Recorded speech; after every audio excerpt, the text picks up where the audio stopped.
Contrary to what Bob is worried about, we're going to have some fun here. Geez, he was just here like 1990. It was like yesterday. Yeah. I thought maybe we'd start with a couple of questions sort of that let you get to know Bob a little bit.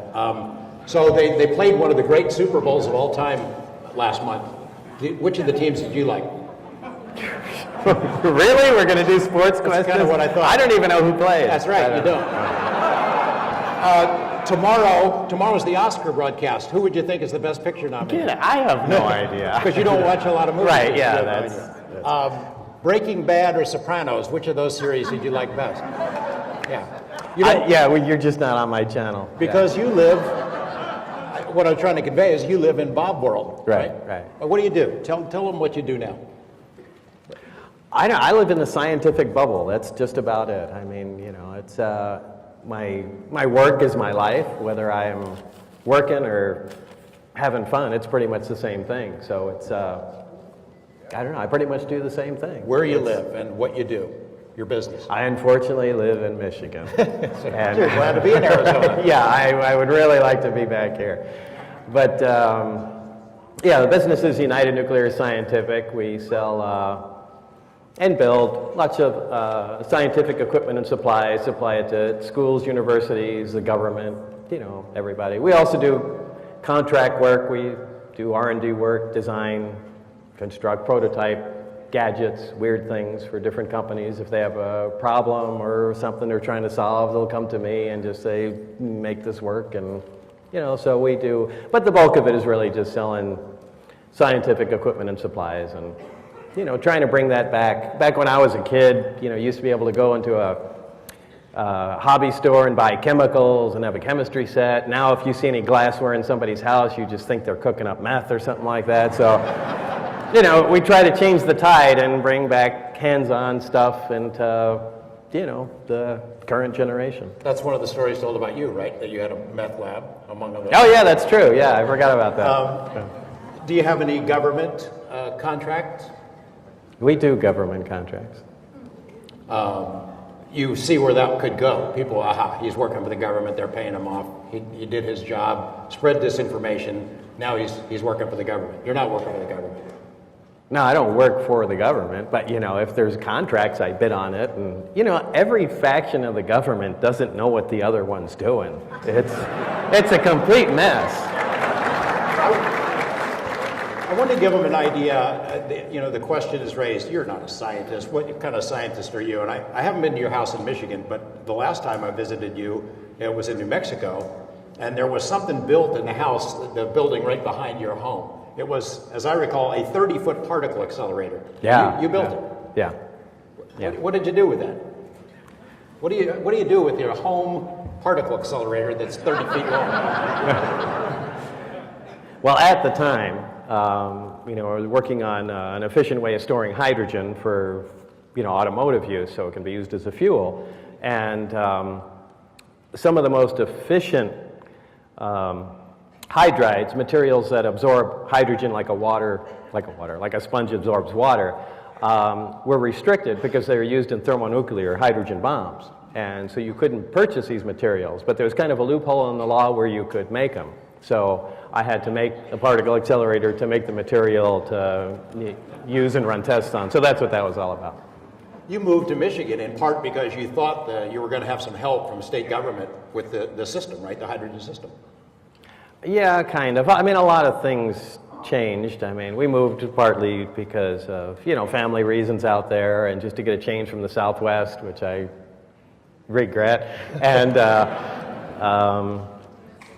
there was a lot of, at the time there were a lot of unemployed auto workers, and we thought, we can hire those, but, a lot of things happened. The recession happened, and also not at the same time, but around 2008 or something, the Chinese, who at the time were making a lot of the rare earth elements, because they did it cheaply, and the U.S. mines had shut down years beforehand, decided, boy, now that, we pretty much control the market on it, we're going to go ahead and crank up the price, 10 or 100 times what it was, and it really made what we were doing impossible to do profitably. So your business is science related. You sell scientific equipment. You build things like a particle accelerator and jet car engines and things of that sort. But I think if you heard me talking earlier, you'd have to agree with a lot of people that you don't fit the mold as a typical scientist. I mean, you're not a member of any science organizations, are you? No. Do you write papers? You submit papers to?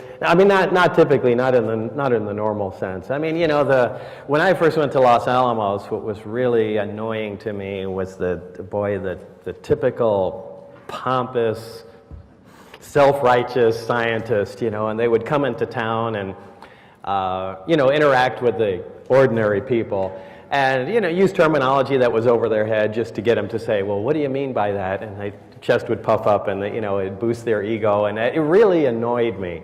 So when I worked there, I relabeled some important equipment, whirligig or something along those lines, and it really pissed them off, and it was really just to make a long story short, I was the new guy coming from the West into the hardcore scientific field, and it really I was able to run circles around these guys because they followed a set path and did a set amount of things. Their support teams were very limited and weren't engaged in them because they had no idea what was going on. They never took the time to, bring these guys in. But I don't know. I just looked at things from a different point of view, and I simplified things. So explaining technical matters on a simple level, and I do that a lot. And people say, "Well, boy, you don't talk like a scientist." Yeah, I'm trying to make everyone understand, But and it works, If you talk on a simple, basic level, everyone is going to understand what you're talking about. It's easy to talk over everybody's head, but all that does is make you look like an idiot. When I first met Bob, I remember going to his house, and there was a skull and crossbones flag flying over his house at the time. He had this giant jet car parked in the driveway.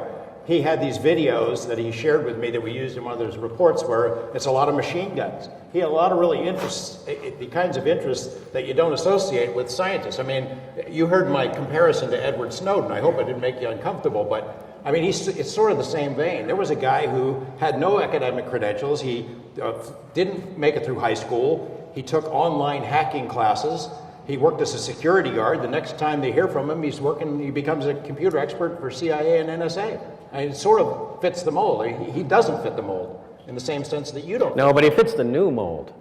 He doesn't fit the old mold, just as what we're used to seeing. But you don't need a degree. No. They're looking for talent. I think they learned a long time ago that they were missing a lot of creative people and people that would think outside the box. And if you really want to move forward, that's where it is. Especially with computers. Oh yeah, no doubt. Yeah. Let's get to flying saucers. You got hired through EG&G to work for the U.S. Navy. Yes. Do you remember day one, first day out there? No, first day out where? First day out at the facility. How you? Well, the first day was going to, Area 51 proper and signing all the agreements and doing all that stuff. Signed agreements. What kind of agreements did you sign? It was really paperwork and going over, exactly what I was going to be doing, and it was a lot of security stuff. I mean, they were questioning, my family, where we had moved. It was, boring, nothing. They had investigated you. They'd been around talking to everybody you knew. Yeah, clearly. And because I already had previous security clearance, it made it a little earlier, as opposed to somebody starting from scratch, which typically takes like 13 months, from what I understand, to do a top secret or civilian Q clearance. Did you have the clearance that you needed to work there when you started working there? Or did that? No. I just had a convenient starting point where, they didn't have to go back to the day I was born and verify that. They go, okay, well, you had clearance here, and we can go from there. So you get on the plane in Las Vegas, Janet plane. Yeah, right. Fly up there. They put you on a bus with the blacked out windows. Oh yeah, when we were going S4, right? Yeah. Yes. So you land at Groom Lake. Land at 51, and then you sign some papers. Yeah, if you want to make it a short version. Yeah, right.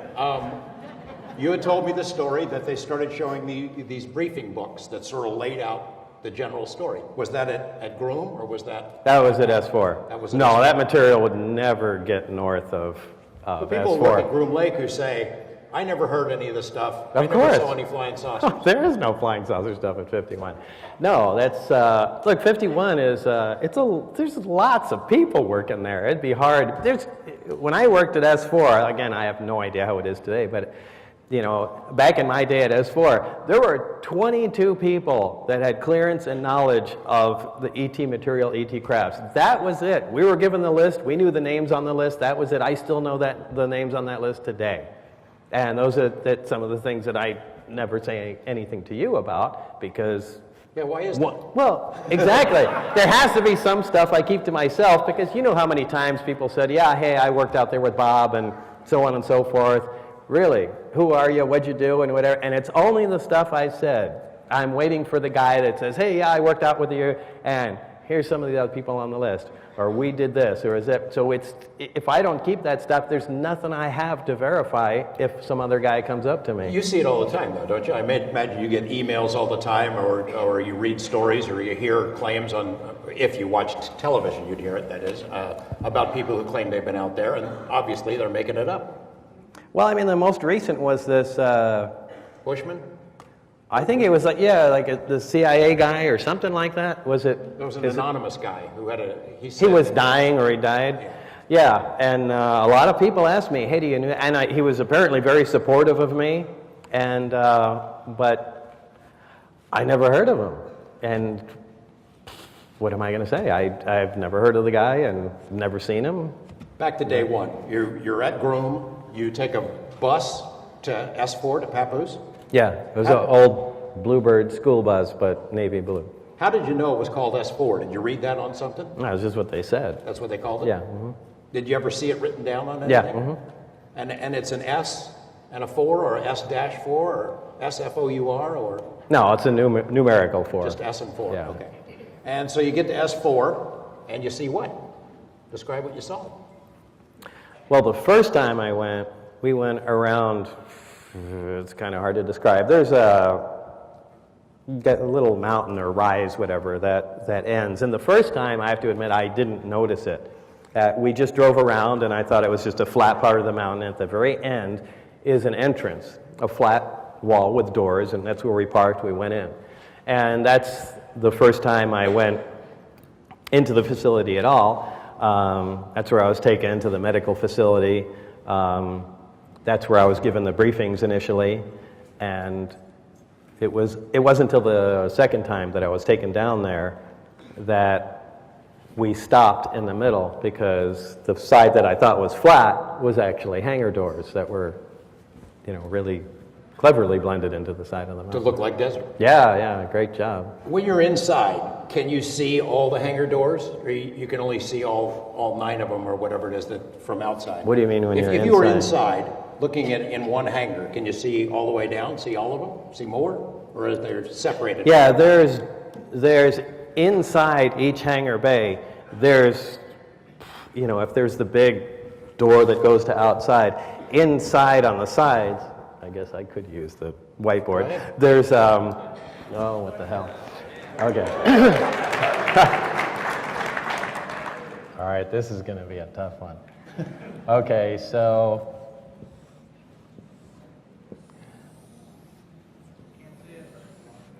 You can't see it, all right.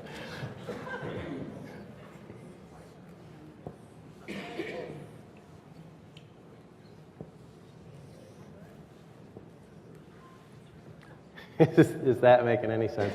So there's the doors here where this is, Papoose Lake.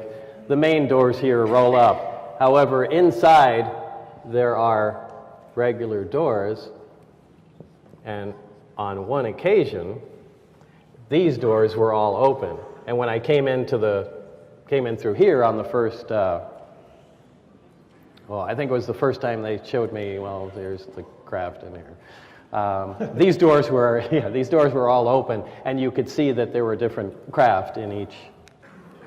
So those are the doors I'm talking about. Let's talk about the whirly gigs, or whatever you want to call them. So talk about the first time you saw one of them. Was it the first time I saw one of them was the second time I came in. The last bay door was open. That was the sport model that was sitting in there. We pulled up, we stopped, instead of going around in the front normal entrance, we went in through, the big bay door. Who had seen these posters you described that were on the walls? Yeah, the They're Here posters. Describe what the posters. Yeah, they went through the trouble of actually making a picture of the sport model that was lifting, obviously off of Papoose Lake, because you can see the background there, and it just said "They're Here," and it was like a commercial poster. I mean, they looked like they were lithographed. I mean, they must have been printed on site. They wouldn't have done that out there. But obviously somebody's idea of a joke. Yeah, it was good to see that level of lightheartedness out there. First day you get a look at the sport model, what are you thinking to yourself? Oh my God, what are you thinking? No, it was alien flying saucer did not enter my mind. It was it was exactly the opposite, that, this explains all the UFO sightings, that, we have some field propulsion technology. It has to be in this, shape or form, flying saucer type, and this is what people have been seeing for a long time, thinking that they're alien craft, and it made perfect sense to me. It's like, great, I'd really like to be part of this project, advanced propulsion. This is dynamite. So I was excited to be part of it. In fact, when we went by it, and I think I'd even mentioned to you, it had a little American flag stuck on it, and I dragged my hand across it, and it felt like cold, so I just assumed it was metal and got yelled at immediately. Don't keep your hands at your side, walk forward. All right. And you're thinking to yourself, oh man, I am part of the coolest inside joke in history, because we've got flying saucers that we'd made, and we're playing a joke on everybody. Or like, no, I wasn't really playing a joke. It was that, this is cool technology, and by at any time we feel like we can probably just take over the world, America, and that was that attitude. So at what point do you realize we didn't make it? How did you learn that? Is that the briefing books? Well, yeah, the briefing books just did not make any sense. We started into, that actually, predated seeing that, and I really don't know. The briefing books covered a little bit about a lot of topics, and it dealt with, analysis of, it was all back engineering material, analysis of metal, power systems, and the way things were, even the way things were laid out within the craft. And again, it really had me confused. It was so far beyond what I was expecting. Is this some kind of test, or is this actual material? So it just, I thumbed through everything and went, okay, and just went on it from there. But it really didn't hit me until I went in. I was introduced to my working partner, who was Barry Castillo, or whatever I pronounce his last name. And the way they worked there was everything was very compartmentalized, so everybody had a buddy to work with. And that is the only person you can talk and converse with and bounce ideas off of. You can't talk to anybody else in any other group. You can't, even if we go sit and there's a bunch of other people around, you can only talk to the guy, your buddy, they called him. So anyway, so he was my buddy, and the first day we went in there, he was excited to show me everything, and it seemed like he had been alone for too long, and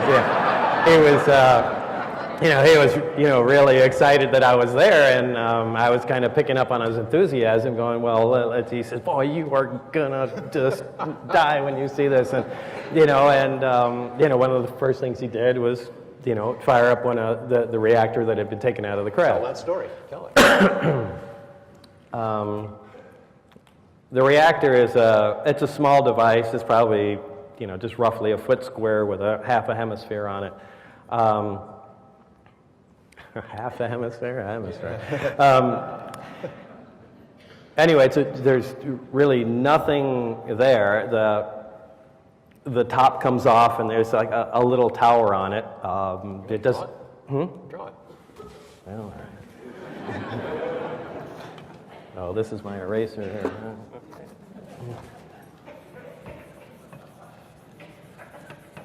Did you see the drawing in the back? No?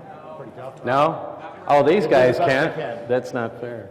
You have to watch it on the screen.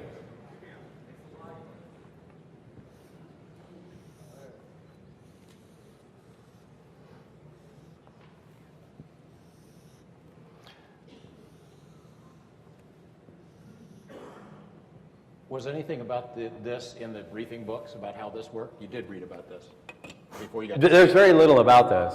Okay. Essentially, you know, for size comparison, half a basketball on a plate. That was probably Not a whole lot of moving parts, nothing really. no, nothing. I mean, it's just incredibly simple. There was nothing there that could do anything for. And it was too small to hold any large power source or anything. So what did he show you? Anyway, the top came off, and he put the top on, and then he said, "Go ahead and grab the sphere." And as my hands approached it, I couldn't touch it, which was fantastic. And if you ever played with magnets, I'm sure everybody has, you take two like poles of a magnet and you can kind of feel that balance. It was exactly like that, but it was my hands. They weren't magnetic. And he says, you're feeling a artificially produced gravitational field. And that really floored me. And, you know, I began to run through in my mind, how can this be a joke or faked, or there's no way. And that's the first time that it was kind of a domino effect than what I had read in the briefings and going, these guys aren't kidding. This is unbelievable. Let's go back to briefings for a second, and then we'll come back and you can tell us a little bit more how this operated. In the briefing books, you see the craft described, and then you get into some more exotic stuff that you had to wonder, are they messing with your head? Alien stuff. Yeah, there was. It was a one and only briefing, whatever you want to call it, or an overview of it. It was split. The entire program there was split into individual projects, and you know, each had an overview of each project, and each group got an overview of all the other projects in case there was some connection to what they were doing.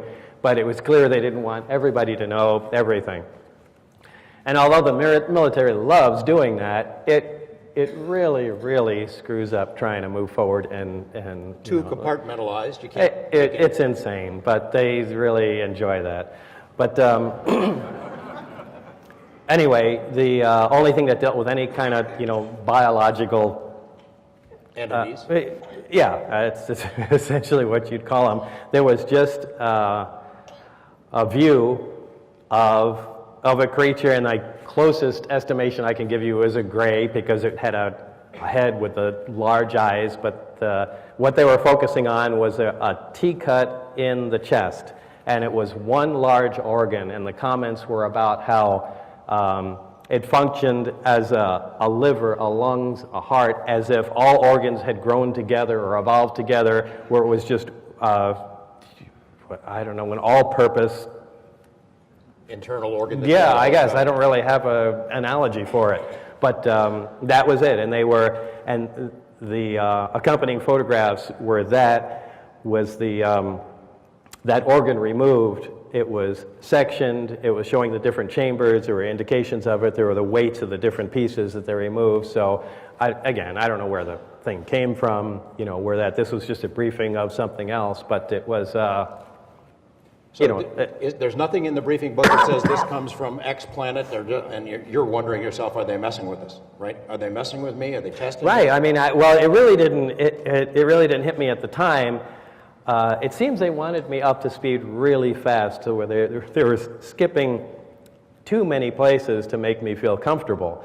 At the time, I didn't realize that everybody got these, and the people that dealt with biological connotations of everything were getting metallurgy reports. And again, it was just in case there was some connection, you could kind of raise your hand and say, wait, this thing might relate to us in some way. Did Barry or anybody else tell you why they wanted to get you up to speed so fast? Were there some urgency there, or were they just tired of not making progress, or what was it?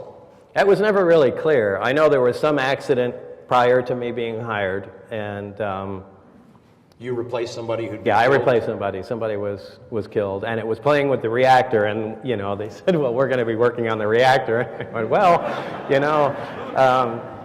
but so yeah, there was obviously a lot of caution being taken. But from what Barry said and what Dennis said, who was my immediate supervisor, was that they were trying to make leaps and bounds way too fast, and I was certainly not planning on doing anything like that, especially hearing the news of that. Were you thinking to yourself, I shouldn't be here? Why have they got me here? Yeah.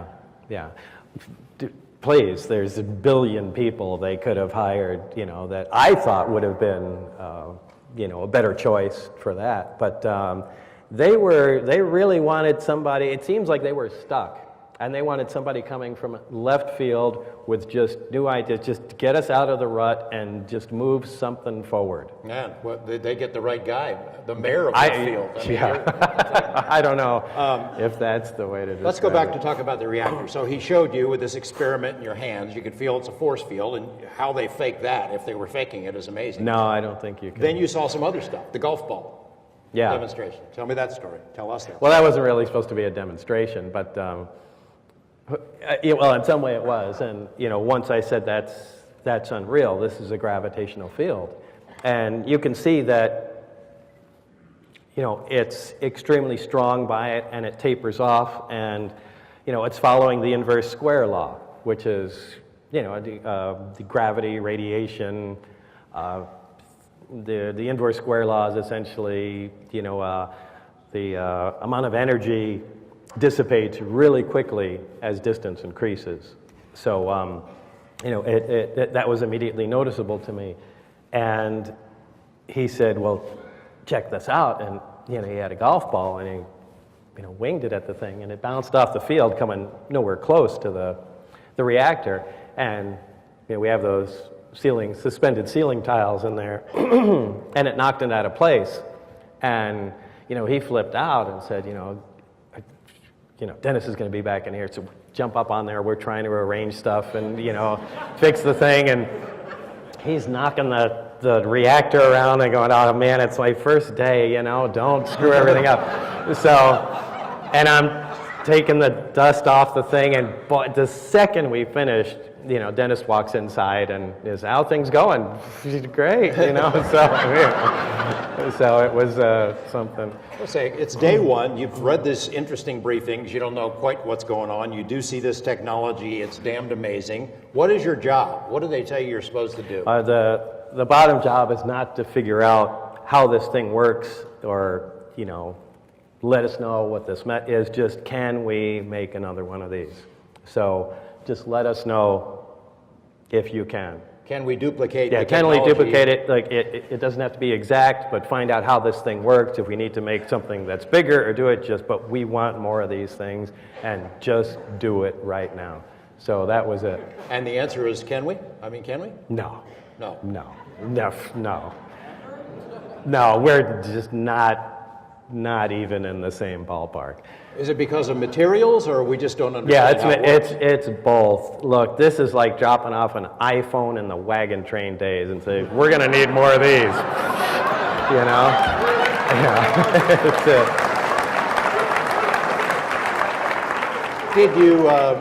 Did you ask anybody, hey, where do we get these? Where did these come from? No, You're not I supposed really to ask that? there was so much other stuff that was flooding my brain that was just amazing, and I was so excited to be there. I didn't care where the thing came from. It was beginning to trickle into my mind. Boy, this is maybe what flying saucer crashed in South Africa or something, and we got it, and we're taking it apart. This is great. You eventually saw all of them, or you saw glimpses. Well, when I looked through the doors, I could see. As far as you could tell, they didn't look like they'd been in a crash. Right? Well, there's one. One. There's one. And I mentioned this to you a long time ago, and I never added this one thing, which I'll add now. There was one, like I said, that had been shot with a projectile, and I know for a fact it came out of the water. That's all I know. You know it for a fact because that's what you were told? Yeah, that it came So out it of had the a great water. big projectile, like a howitzer shell or something right there? I know, it was about, it's hard to judge from distances, Right. like from here to the exit sign, how big is that? But I'm guessing it was, maybe a 9-inch diameter hole. The sport model, no dents, no scrapes. No, it looked like it came right out of the showroom. And it looked like the Billy Meyer beam ship. Yeah, from the pictures I've seen of the Billy Meyer one, which, it looked fake to me, but no, there it is. I'm sure the Billy Meyer people are happy about that, but there's a lot of people don't take that case seriously, and It's either is the what it most is. amazing coincidence on the face of the earth, or something really did happen to that guy, Billy Meyer. So the sport model, you called it. You had names for all of them. Yeah. What? Yeah. Give me some other names. Well, there's one that looked like the top hat, and one was obviously a Jello mold, and but they were just silly names because we were talking about him, and they're talking about Bird 6, and I'm like, what's that? Is that the Jello looking thing? So I gave them my names, and they stuck with them like they did at Los Alamos. So the sport model, you got to know that one pretty well, though. You got to see. Yeah, it. it's the only one I can Hands-on. say I hands-on, I touched, I walked in, that I can say. For all the other ones could have been holographic projections to fool me, but this is the only one I know is real. Before we talk about the test, one other thing about the reactor, and I want you to use this example to sort of explain how it worked. You had told me a story about a candle and Yeah. flame that was basically frozen. Tell me that story and why it gives us an indication of how this thing operated, what power it had. Well, when we had, after the golf ball incident, there was the benches we had set up. The reactor was not the only thing in the craft. The reactor sits in the center. On the level underneath, there are, I should say the reactor, surrounded by the reactor, there are 3 gravity amplifiers, as they were called. Directly under those, there are emitters, which are, probably like 55-gallon drums. There are 3 of them. They hang directly under the emitters, and apparently the way the device works, is the reactor supplies the base gravitational wave and power to the amplifiers, which channel it down to the emitters, which propel the craft. So, in addition to the reactor that was out of the craft, one of the emitters was also on the bench. Now, I don't know which craft this came out of. It was not out of the sport model, but they had the reactor operating and the emitter, and Barry had taken a candle and put it about, I'd say about 2 feet from the end of the emitter and lit the candle. And he fired up the reactor, and he said, go check out the candle. And the flame was there, but it wasn't moving. It was like a picture of it. It was just frozen. And now that makes you think of a lot of things. Well, boy, we know gravity and time are interrelated, and one is essentially the other. And fine, if it stopped or slowed time down there, how are photons still being emitted so we can see the light? It should just go black. There a lot of things made absolutely no sense whatsoever with the science we're familiar with, but these were just things he was showing me as a demonstration that properties and what it's doing that are just so far beyond what we even know what's going on, and this had nothing to do with the work. I mean, we're just supposed to make another one of these things somehow, so So help us understand what this technology means, how advanced it is. It becomes obvious at some point it's from somewhere else. We didn't make it because we're taking it apart to figure out how it works. Look, a machine that makes gravity is the most important thing that mankind could probably create. Look, we have electromagnets that make magnetic fields. We can make electric fields, with Van de Graaff generators and, God knows what else. But, to make a gravitational field is like the last piece of a missing pie. Because when you can, right now the only thing that makes gravity, as far as we know, is mass. You just need a bunch of stuff, and it's a property of mass that it just magically pulls in things. We observe gravity, we see what it does, but we really don't know what it is. We can throw some equations together and say, well, it works like this, but we really don't know what's behind it. But if you can make a machine that on demand makes gravity, all the stuff we write science fiction about stops becoming science fiction that afternoon. Then force fields become a reality. You can shift time. I mean, everything becomes possible. It's the most important thing, and here is an operating machine sitting in front of us that makes gravity, and do we really want to be able to make one of those things?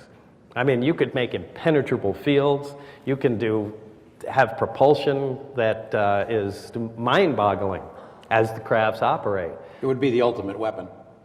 Well, not just the ultimate weapon, but it would really be the ultimate thing. It would catapult mankind forward. And what really sucks is the military is in control of this. I should,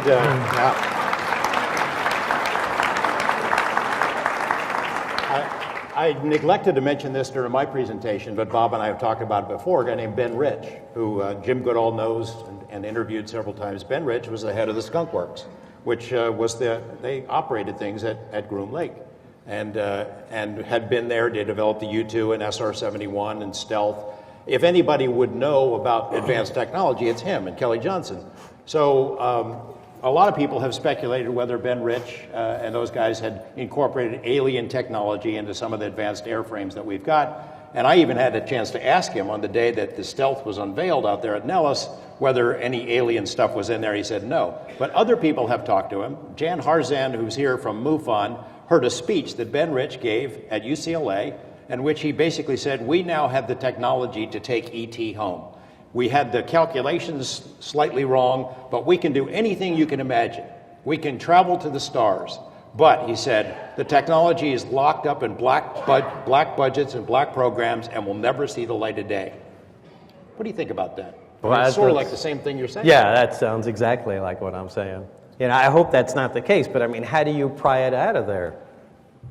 It really, there should be a lot more people working on this. A lot more people. Well, that's sort of why you became disenchanted with it, but we'll come back to that. Let's talk about the sport model a little bit. You got to see it fly. You got to see it test. Yeah, once. Once close up. Barry and I were in the lab. We were working. Dennis came in and he said, there's a test flight going on. Bob, why don't you come out here? Barry, you can tag along too.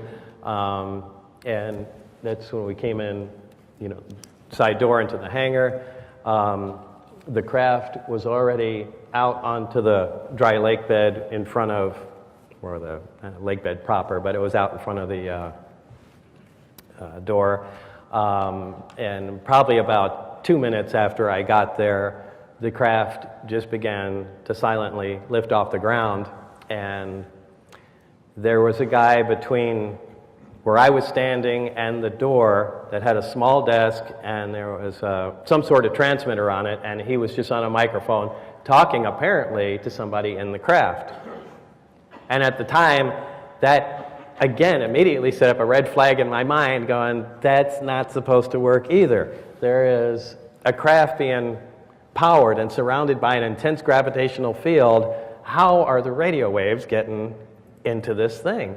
It just didn't make sense. But again, very few things did there, and I didn't have much of an opportunity to connect all the dots. But it lifted off the ground silently. There was an obvious high voltage corona discharge. It was beginning to get a little late, but you could see the purple-blue glow. But as soon as it lifted off, 6-10 feet, that dissipated, and it just moved around and sat back down where it was. But it doesn't sound like much, but it was incredibly impressive. There wasn't a sound other than a little hiss when it first took off. But it's a big device. It moved around and sat down, and I mean, I was beaming. It was so cool. You didn't get to see, it didn't fly off to Venus or anything, and people. No. This is their prize catch here. I mean, no one is going out there and taking it out of the atmosphere and risking it. I mean, it was a big deal. It could have. I'm sure. I don't know if they knew how to get it into that mode, but like the test flight data that I saw, they even were very careful on what days to take it above the mountain range where traffic was at its lowest in the surrounding area. So they were very concerned about who could see what and how much they risked the thing moving around. But it was quite a prized possession of theirs. So you saw the reactor up close, and you saw the craft inside, not only the test, but you got in it. Yeah, later on it was, again, we have to look at everything. We're trying to figure out how this device works from nothing. So and it's technology, we can barely grasp. So, obviously the placement, orientation of the components and subcomponents might be critical to the operation of it. So, I was let in one time. There were several other technicians in there doing their own thing. I don't know what they were working on, but we wanted to see where the reactor was, how it was positioned, where the amplifiers were. And this is when, I described to you there was access to a lower level to where the emitters were, which was a small hexagon-shaped area that had what I thought was a really creative, collapsible doorway.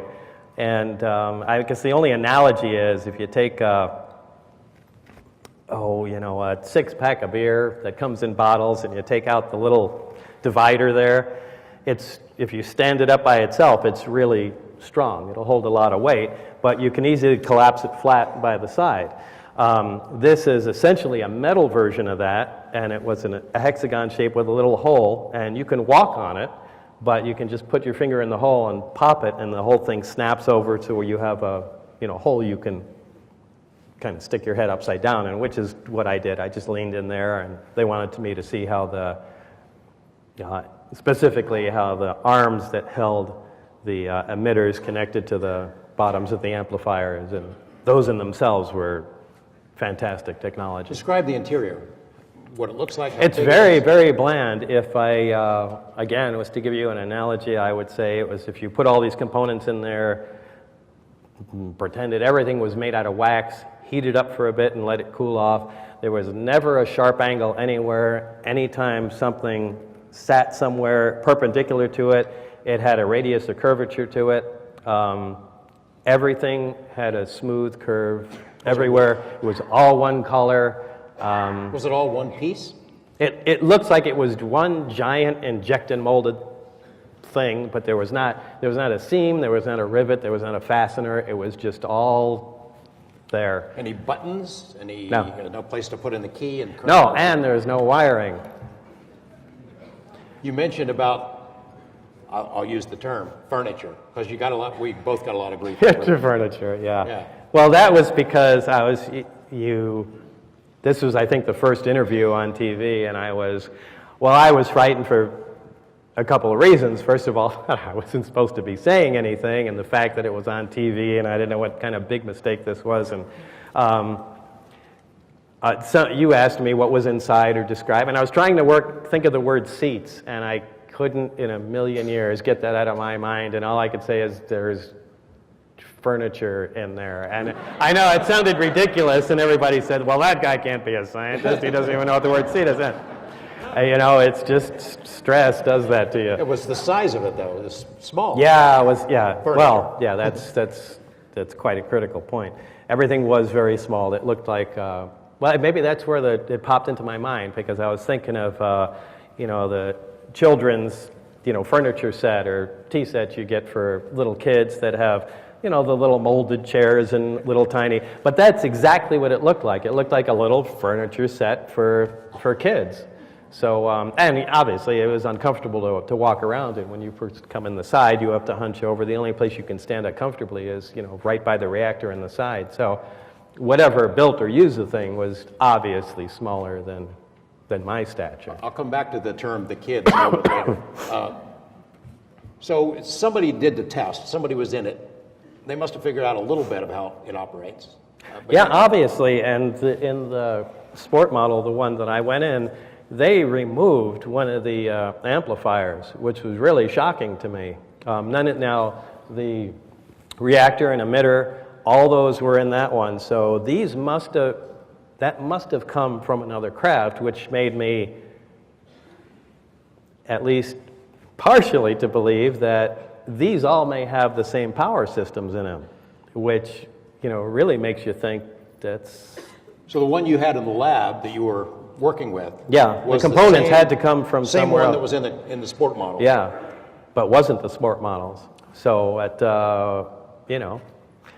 you can extrapolate and say They all like them. Yeah, it's kind of like a Chevy. They all have the same kind of engine and are different, but I don't know. It's all conjecture. Let's talk about the fuel. So big, it's an interesting part of the story and a bone of contention for a lot of folks. Element 115. How did you know it was 115? Describe its properties. Describe its properties. Why, what does it do? Why is it so miraculous? Well, let me put it this way. We weren't given the task to say, analyze the fuel, find out what it is, and, they just, again, the thing was, and there was a lot of push to it, was to, what is that, and do we have any? And, that's it. And these guys really do talk and think like that. It's just, what did you guys do today? We just looked at this the other day. But, if you remove the top of the reactor, there's a little tower in there with a cap, and there's a triangular piece of fuel in there, what we called the fuel. Because if you put that in, everything starts to work. We analyzed what was there. Now, somehow, again, we didn't have access to all the information, but somehow Los Alamos had something to do with either keeping or storing the fuel. Now,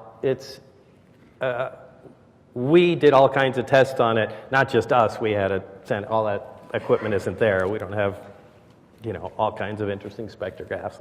But we had it tested, and we just wanted to see where this was on the periodic chart, what kind of peaks we get off of it, and, maybe it's just, a unique fuel, maybe it's just some blend of a nuclear material. But when it became obvious that this isn't even on our usable periodic chart, that's essentially where we stopped, and said we weren't going to analyze the material and see if we could make it. We just wanted to know if it was something that we could possibly use, and it wasn't.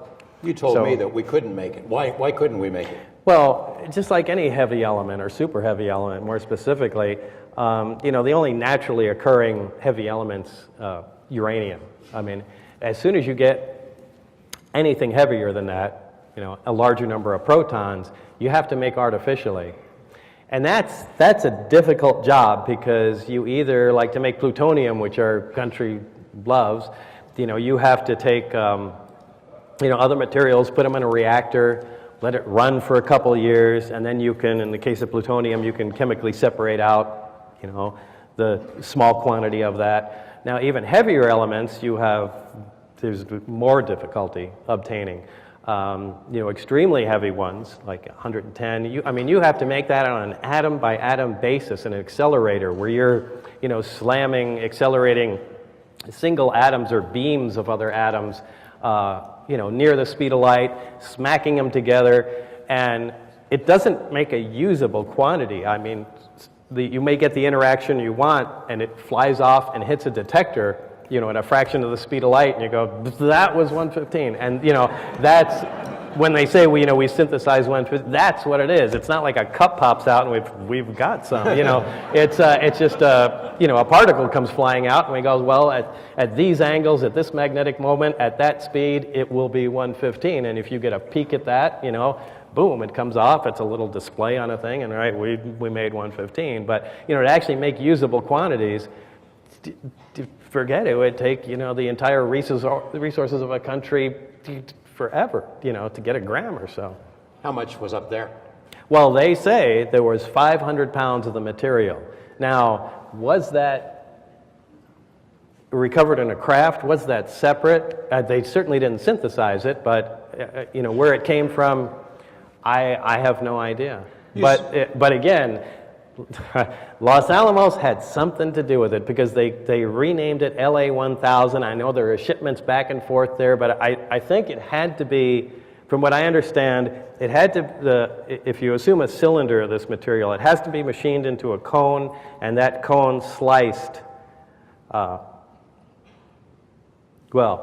has to be stacked first, like a bunch of quarters stacked on top of one another, then machined into a cone, and then sliced to be usable in the reactor. Now, all of that had to do with the metallurgical guys, and we weren't even allowed to know why, but I knew that was necessary for whatever it's worth. Reactor doesn't work without 115. Did you ever do an experiment to try some other kind of fuel? No. Okay.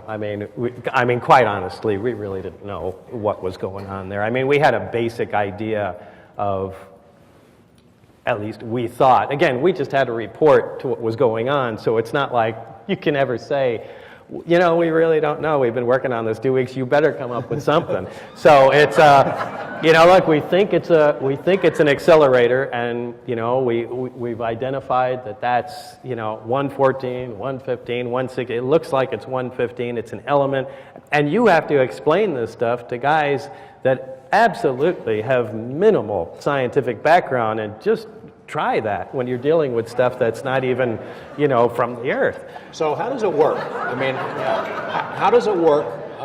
What you learn, you get a piece of it, a triangle. It's in, and how does it? What function? Really, you just put the. I wish I had that model that. It's in my car. Show me. Is it really? Okay. You just put the fuel in there. There's a little cap that sits on top. And then as soon as you put, yet nothing happens, but as soon as you put the lid on, it turns on. There's no on switch. Yeah, it's just, it's like it attains resonance or something. It just is on. Which makes you wonder, how does it work in the craft? Because no one's taken the lid off, because in the craft, it sits on the ground and there's a conduit that sits over it and goes to the top of the craft. So, but it's not clear how anything works in the craft. And it generates gravity. Oh yeah, Creates. yeah. It generates its own artificial gravitational field, and that lifts the craft off the ground.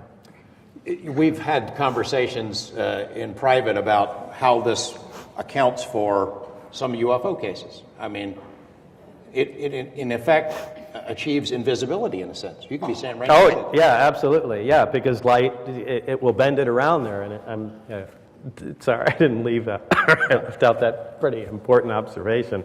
When the craft was up, I mean, you could walk underneath and look straight up, and you can't see the craft until you step to the side, and it becomes visible again. It's quite amazing, you know. So it bends light, just like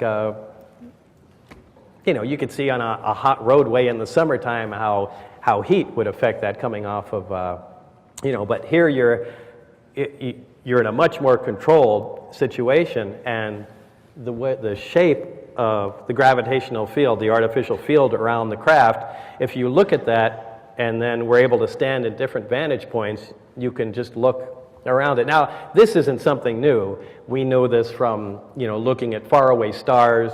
They call it gravitational lensing, where a star might be over here, but because we're looking around another star, it bends light, and, you know, but here again, here is an artificial source, a machine that does this, and that's everything. But yeah, like I said, all the science fiction things become reality. There's your invisibility cloak, there's your, you know, impenetrable force field, here's your field propulsion system, and, you know, here's you're even beginning to tamper with, you know, potential time travel.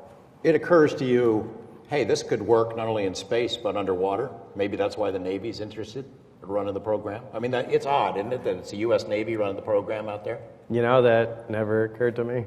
No, I swear to this, I never even thought about that thing operating underwater. It would work just fine, though, wouldn't it? I guess. I don't know. I don't understand why it wouldn't, but it'd be interesting to see what the water does. You had said, I remember, I could barely get my pointy little head around it when we were first talking about this, but that if somebody had one of these and were out in space and wanted to come to Earth, in essence, they're not propelling themselves toward Earth. It works differently, right? Yeah. In fact, the two modes that the craft operated on are, they labeled Delta and Omicron configuration. Delta meaning using all three amplifiers, and Omicron obviously meaning just one.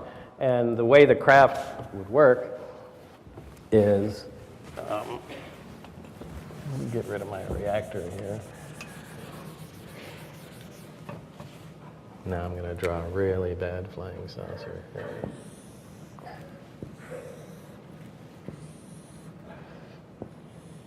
All right, so normally the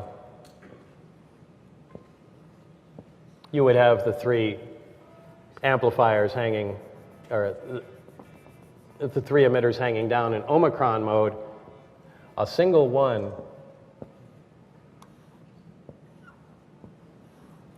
would swing sideways, and you would have the other two sitting like that.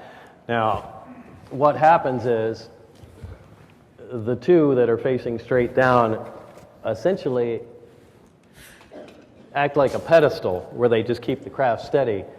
The one swung out to the side creates a gravitational distortion off the edge. And these in Omicron configuration, these things really fly unstable. They do not look like any sort of high-tech technology. To give you an example, if you put a bowling ball in the middle of your bed and 2 feet away you take your fist and you push it down, the bowling ball rolls towards it. And that's exactly how the craft operates.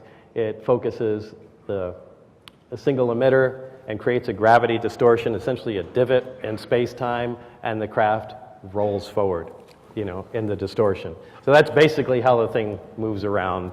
So, and this is opposed to our conventional propulsion, whether you're using, a jet, a rocket, a propeller. We always take something and accelerate it out the back using the action-reaction principle and, push forward. And these guys are doing it exactly opposite. They're creating a distortion in front and sucking towards it.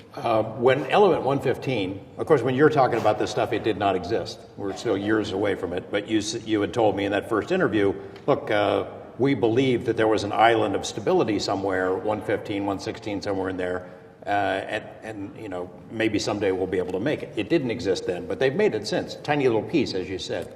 When that news comes out, some people said, aha, Bob was right. Others people say, aha, Bob was wrong, because this isn't 115 at all. It doesn't behave anything like what you said. There's not 500 pounds of it, that's for sure. So, there's not 500 pounds of it. I mean, like they had up there. We couldn't make 500 pounds of it. No, obviously not. And, well, look, you're talking about physical quantities and also, atom quantities from fabricating it. But, the island of stability isn't something that we came up with. I mean, that's been theorized since probably the 50s, that it just looks like in the, physical makeup or just the geometric stacking, I guess, of protons and neutrons. It's certain combinations, they're stable, and other combinations, they're not. Well, it looked like further up in the periodic chart, boy, if we have ever had anything with 115 protons or something in that range, it looks like that might become stable. And, that was actually in our minds when we were trying to identify it. I said, boy, this thing is off the charts. Are we looking at the island of stability? And I'm beginning to get lost here. Well, I was asking where are we going with this? The 114 that was synthesized. Oh, yeah, so the 115. Again, I think what did they whack together? Calcium and I don't know, bismuth or something like that. But they did a unique collision and accelerators, and they made a few atoms of it, and they went, this is 115, and it decayed. Now, obviously, this is a stable material, but a different isotope. Yeah, it's like I said. There's we have hydrogen that's 1 on the periodic chart, just like 115 is 115. It has 1 proton. 115 has 115 protons. Well, there's hydrogen, which is protium, which we're all familiar with, hydrogen gas. It's flammable, it's stable, it doesn't, decay. But there's, 2 other isotopes of hydrogen. There's still hydrogen, there's still element 1, and, one we call deuterium has 2 protons. It's also stable, but it's different, it's heavier. And there's another one called tritium, which is radioactive, and it decays about half-life about 12 and a half years. Again, they're different isotopes. They have different numbers of neutrons. They have the same amount of protons, so it's the same thing. No doubt 115 has, God knows how many isotopes. We know at least 1 is stable. There's probably, several that are unstable. And, again, if they keep playing around with it, and I don't see why they wouldn't, I'm sure they're going to find a stable isotope. And the whole idea of anti-gravity propulsion we've heard it from scientists. That guy, Lazar, doesn't know what he's talking about. That's impossible. It violates this, it violates that. And you've heard that. You've dealt with it. I mean, Yeah, I was one of the guys that say it violates this and you would have violates said that before, yeah. Yeah. And you would have said things about UFO people. This can't be. I mean, you were pretty dismissive about Right, which also. is the way I shouldn't be, and I give a lot of people, crap about that too, because, look, if you're gonna work in a scientific field, you're gonna be a scientist, and, in any capacity, the most important thing is to keep an open mind, because, look, back in time, they said, 30 miles an hour is the fastest a human body can possibly take, and that was written as a scientific fact. I mean, that's what scientists believed then, and they all agreed on it. And, how many other things are we, they said, this is the way it is. You cannot do that. You have to keep an open mind. Look, flying saucers, I used to laugh at John Lear and have a good time of it. I still do, but that's a different story. But, I have to give him credit. He was talking about, they have flying saucers up at Area 51. Really, John? I just be an adult now. But, there's a lot. And as far as the technology, yeah, it violates a lot of what we know, which concerns me, because some of the things we know are laws. And the reason we call them laws and not theories is because they've been verified time and time again, with experimental proof, and, that's supposed to be cast in stone. So you don't want to see anything that violates the law. Do you see any aliens up there? I know several of the people who submitted questions wanted to ask about aliens. I mean, you did see this came from, now the diagram, you want to call that seeing an alien. The only other time, and I know it's because this one incident I told, that one time I was being led in and dragged my hand across the craft. We went in that door, there's a corridor to the right, and you immediately turn to go to the labs. Well, as you turn to the right, there's a door, and it has a small, window on it that has the little wires running through it. I peeked in there as we turned the corner, and that's when I saw, I've told you this before, there were two guys there and a little tiny thing that they were looking down at.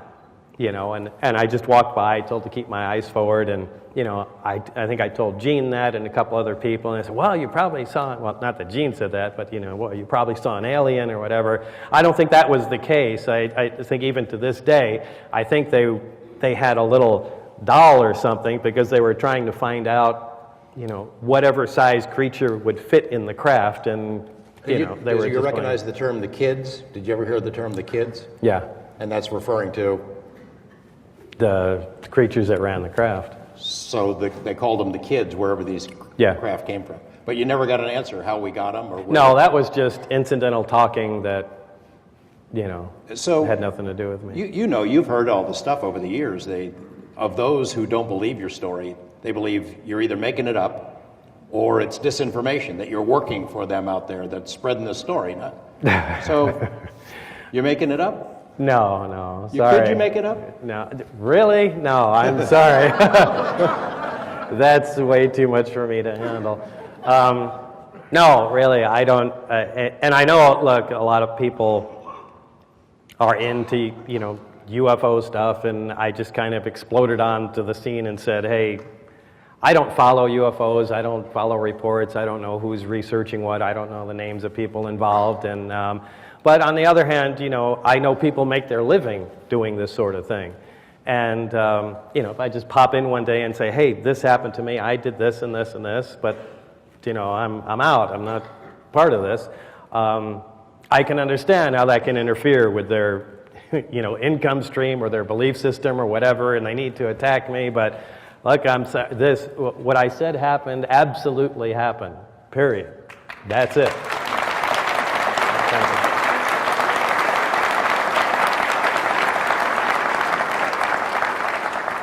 you. I've been speaking about you for a long time. A couple times a year I'll explain the story from my perspective and defend you, because it deserves to be defended, and I believe the story as it's been told. But you go out there and you hear all kinds of crazy theories about what you're doing and who you work for and everything, and there are those who have a lot of trouble with it. I can understand that. Look, if the tables were reversed, I honestly could not say I would believe my story. Look, there's not enough, I can't provide enough information, and in some cases won't, to back up my story. And, if the tables are reversed, I have to take that other side and go, look, guy, unless you can, provide more proof, I just can't say that, I'm behind it, and I have to agree with that. So why did things go south for you? It seems like a scientist's dream to work on a program like this. Why in the world would you walk away from that or tell anybody else about it? Were you picked because they figured you would tell somebody about it? No. I mean, that doesn't make any sense. Well? What happened was, it was kind of more of a personal nature between my wife and I at that time. Now, it's not like I had a 9-to-5 job and they said, come out at these hours. It was really a sketchy setup that they would call me. The place at EG&G by the airport, what was that? It was on Sunset Road over, yeah. I think it was called something, I can't remember. Anyway, they would call me and say, it's now 8:45. By 9:15, we expect you to be, at the building and board the craft and, the airplane, not the craft. Yeah. So, and it would be at a moment's notice like that. Well, and look, I was so really thrilled to be part of this project. I was keeping with the whole program. Like, I couldn't talk to my wife. I said, look, I'm working at the test site there. It's on secret nuclear stuff, and that's it. But again, I get calls in the middle of the night. She can't hear who they are. And I said, I got to go, it's work. You have to go to work at 8 o'clock at night and you may not be back, until the middle of the night or the morning. I said, yeah, that's just the way it goes. And that happens, time and time again. And, if the phone picks up and, my wife picks it up, they hang up, and, so then they call back, I pick up the phone, yeah, it's Bob here, and, yeah, okay, 2 hours, I'll be there. Well, after a while, that seems like something else.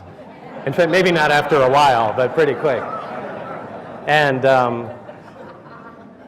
it's something I could laugh at now, but it was not funny then. And, I kept with the program, never said anything to her, and, she thought I was having an affair. And, as time went on, going back and forth, she really didn't have a job or anything to do, so I started, since I was making money from here now, I got her flying lessons down at McCarran Airport, and to give her something, to do.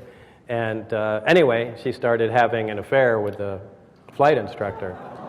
So, I had no knowledge of this, but, part of the requirements of the project and the security requirements really were to have my phone monitored. Now, I'm going back and forth to work, and now they are listening to this affair progress on the phone that I know nothing about. And, one of the main things is that you be, mentally and physically stable. And they're really concerned about that. So it reached a point one day where they didn't call. And they were kind of in a quandary at that point going, what are we going to do with Lazar? We got to see either this, affair fizzles out or they break up or whatever. So, I just stopped coming in. I stopped getting calls. I called Dennis. I don't get return calls. And, days are going by and, now Tracy's going back and forth and flying and doing stuff. She's busy all the time because, she's got a boyfriend. And, I'm beginning to get really concerned. I mean, these guys are so over the top with security, and, we want to know everybody that knows this material. We want to know where they are 24 hours a day, so on and so forth. And so they're not even calling me. What's going on? And so I started getting concerned, and it reached a point where, I don't know where the breaking point was, but I'm pretty sure it was Gene Huff, the first, guy that, I talked to, and and said, kind of spilled my guts. Hey, look, this is what I've been doing out there, and told Tracy too, and. Hey, let's go see him. Yeah, well, I also had. I know we're skipping over lots of stuff, but I had. There were charts of the test flight days and which days that they were going to go over the mountain and do what they call high performance test. So those days, statistically, on that highway they went by, the lowest number of travelers was on a Wednesday night. So Wednesday night, I think 8 o'clock was like the test night. So I knew how long they were going to be in the air. I know all that stuff just from memory. So I told these guys, I said, this is going to be an unbelievable story, but this is what I've been doing. I can go out there and show you guys, but I'm starting to get concerned that they don't like me anymore for some reason, and I'm just going to disappear. So I just want somebody else to see what I had done in case I'm just gone one day, and at least you guys have a story. So we go out there, take everybody, and the story. We go out. It's 8 o'clock. Everything happens like I said, and it lands. And then now it finally hits Tracy. Oh my God, he wasn't having an affair, and so she breaks off the affair. And it is just a giant mess. It's embarrassing to bring this stuff up, but I mean, it is the human side of this story that people. But the other human side, as I alluded to it in my talk, is that there's stuff that happened to you in that period after they caught you. The third time they went out, they got caught, and so they want to talk to you, and they're very upset. Dennis, in particular, the guy. Oh yeah. So they want to talk to you, and then a whole series of really bad things start happening. Share with us a little bit about what that period was like, because it's hard to convey it, and that it was really going on, but it was real. Yeah, it was well, I guess it started when we got caught. When we got caught that time. I can't quite remember which time that happened, but we had gone out again with the test flight data 2 times. And been there on Wednesday nights, and Gene Huff, and we had an ever-increasing amount of people that we began to trust to go out there, and which was getting really ridiculous. I think we even brought a motor home out there, and we're parked out on the road because nothing. No, once you start getting away with something, you get a little cocky and thinking, boy, they can't see us. And so we're out there, and Gene and I kind of joke around sometimes and say stupid stuff, pretending that someone's out there listening. So we're sitting out there on the dirt road. The test flight time is coming up. We're sitting, leaning on the front of the car, and Gene says something to the effect is, well, I hope out there they don't realize that we've got those other 150 team members out back with, automatic weapons and everything, and they're getting ready to storm the base. And I said, they can't possibly know about all those guys, And so right after we said that, now it's pitch black. You can't see your hand in front of your face. Not 50 feet in front of us, you saw a little green thing fall on the ground and roll to us. And they're both sitting there, what? And as it turned out, there were a whole bunch of guys standing there in the dark watching us through night vision scopes, and after I said that, a guy dropped one and it rolled over to us. So they turn on the lights. Okay, everybody come with us, and that. And I had told the story about the break-in, the car. I mean, I remember going to your house after a break-in. And you had the Uzi out, and you're ready to shoot somebody, and then the break-in at the car at the gym. That stuff really happened. It was really going on. Oh yeah, that was with Mario, the guy who's a truck driver now. He was going to. We were just working out at a local gym near us, and I was at this was at probably the highest paranoia stage, and I had an Uzi in the front, and Mario and I got to the place, and I said, okay, if it's loaded here, we're safe to go outside. And we open the car doors, we close them, and we may even make a joke about it. We lock the doors, we try and open them. Okay, the car's secure. We go in there and joking, you think we'll be safe for half an hour? And yeah, I think we can do it. And we come walking out, there's all the doors, the trunk's open, the Uzi's laying out there, and my wallet, and we just looked at each other. This is impossible, But yeah, that happened. Mario tells that story probably every day. You, at some point, you decided to talk to me. We did that interview in Silhouette. I can't quite remember how that happened. There was just too much going on. But yeah, I know at some point, and that was really, again, Lear was making a big deal. He started naming off the people that he knew that suddenly disappeared, and he said, unless you talk to this guy, George Knapp, and if you go out on the air, they'll be afraid to talk to you. I said, John, they're not afraid to do anything, but I called you anyway, or he did. And then it kind of hits the fan. They're really mad at him, and then that's when a lot of really bad stuff started happening. And then we decided to record an interview just for safekeeping in case something happened to him. So it was a couple of hours on tape, and I, under the condition that I wouldn't use that until Bob said okay. And it was 8 months. 8 months until we got the okay, and I worked on him every day to talk him into allowing me to use it and tell the story, assuming he was still alive. And on the day that we were ready to broadcast it, it was part 6 of a 9-part report. Bob suddenly changes his mind and grabs the videotape. Well, because you were going to say who I was, yeah. Yeah, we're getting ready to identify him. We're 10 minutes from going on the air. We're wrestling over the tape. He did. As a UFO profiteer and messiah coming forward and making up stories, he was a very reluctant witness, I can tell you. You regret it. I mean, we heard a little bit of it. At times, you certainly regret it. It certainly has changed your life. I mean, it's changed you. Yeah, it has. It's not good. This is not No, good. I mean, that's what's kind of entertaining to me. People, they come, oh, you made up some story. I bet you're making all kinds of money. I'm like, where? I want my cut. But no, to be honest, I did have the opportunity. I mean, New Line Studios in Columbia, when they heard all this, I mean, the president of Columbia Pictures came down and, you were there, right? Yeah. And he said, we're doing this, and and they started giving me screenplays, and no, it was a James Bond movie. They had me running over the tops of cars. It's like look, either you tell the story how it happened, or leave me out and just make up a UFO story. But you can't. It has to be exactly what happened. And so it was just constantly everything being turned down. And it's like, you know what? We're not doing it.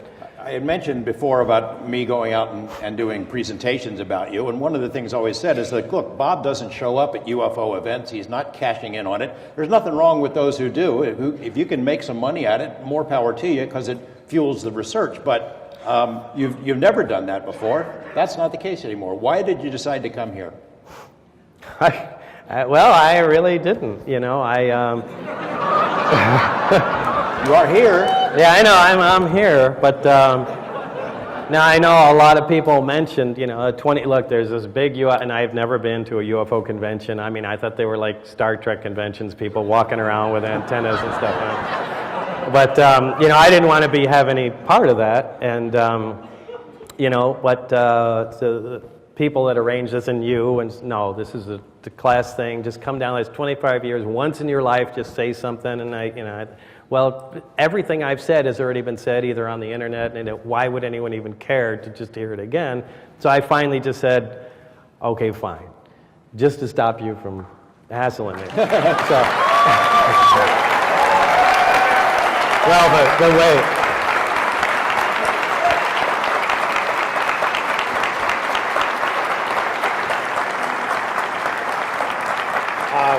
But it really didn't end there, and that was just a moment of weakness. And then and one of the reasons why was because it was like 2 or 3 months away. So I just, February, fine, whatever you want to do, and then anyway, a few weeks went by, and it kind of hit me that one day that date's going to come around, and I was more than that. Maybe it was. 3 or 4 weeks or something like that. So anyway, I called them back here and I said, no, I'm really thinking about not doing that, and I'm sorry. And I told my wife and George, and and I really didn't realize there were this many people that were interested, and they said, you can't back out. We've been advertising. There's going to be a lot of people here, and and I said, you've got 15 or 50 speakers or something. It's just one less that's going to be here. But seriously, you don't understand that people are so interested in seeing you and hearing from you. It doesn't register? Well, no, but I appreciate that. I do. But I mean, and that they made that clear. Aside from the fact that they'd sue me if I didn't. So I said in a nice way. Yeah. In a nice way. So I will go. So I am here. Well, the fact that you said that you would do it because I keep pestering you, I take that as a no, and also I did, I did give him my word. I do it, and it's not like I'm, too bad. It's cool, and then I told you it'd be great. It'd be cool. Well, no problem. When you heard the presentation about how far this story has traveled, how many industries and businesses it has launched. The extraterrestrial highway, that's from you. The Las Vegas 51's baseball team. Yeah, people jumped capitalizing on it really, really quickly. It's amazing, isn't it? I mean, when you see Area 51 mentioned in movies, in some Tom Hanks movie, or Independence Day or something, it's overwhelming. Yeah, I guess it's it's hard for me to grasp. It's almost I don't know how to describe it. So the experience here so far has been pretty good for you. Might you do it again, or might you open up a little bit, or? There's nothing else. That's the whole story, Okay, you just told me you got a list of names that you haven't given me yet. So. No, I mean, look, believe me, I could really make it easy to verify a bunch of things, and I do not want to do that at all. I really would prefer people don't buy the story, because it makes, my day-to-day life has nothing to do with UFOs, and being the UFO guy is a big problem. It's hard to get contracts and be, taken seriously, and I don't want, the last thing I want is, a movie coming out or something like that. It would be a catastrophe. Well, it'd be a great movie if they made it right. Well, I don't know. It was amazing. A couple years ago, there's the story about this Russian spy that was killed by use of polonium. And so they called me right away. National Network people want to do a story. Let's see, where can we get polonium? And they find online, here's a guy who sells it. It's Bob Lazar. Yeah, right. Yeah, they were at the house the first day. But do you get stopped? I mean, do you got people stop you on the road? I know you get emails and phone calls. Well, emails, people asking, questions that, that really aren't up on, the topic at all. It said, has anyone tried to, duplicate one of the crafts? Well, that was the whole aim of the project there. But they're just hearing that there's a guy that might have worked on flying saucers, and, this is his email address. But by the way, I'm not on Facebook. There are these guys that pretend to be me, and I keep getting these emails. Hey, thanks for friending me on Facebook. What are you talking about? I think this is our time. We're up. I've been asking questions submitted by folks, including in this, and I think that people are just excited to hear it directly from you tell the story. And again, I certainly understand why people would have a hard time believing it, but I do too. It's true. I do too. Yeah, it really is. It really is. It really happened. Yeah, exactly that way.